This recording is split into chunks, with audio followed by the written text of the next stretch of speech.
in the story of your life, who's the hero? Who's the rescuer? To answer that question, I wrote this book, The Hero, How the Story of God Shapes Our Life Together.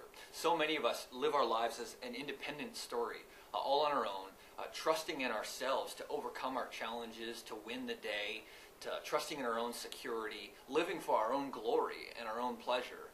The gospel of Jesus calls us to flip the script and to find our story within the story of God. We are minor characters in his grand and glorious meta-narrative, his big story.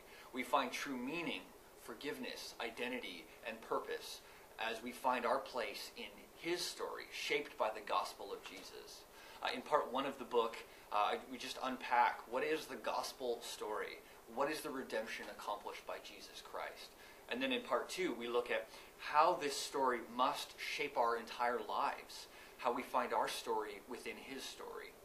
I wrote this book with those who are new to faith in Christ in mind, new to this story, to explain it in a simple, easy way that they can understand. But I also had in mind those who have been in faith a little while. We all need to be reminded of this gospel story and to allow ourselves to be shaped more and more by the story of God.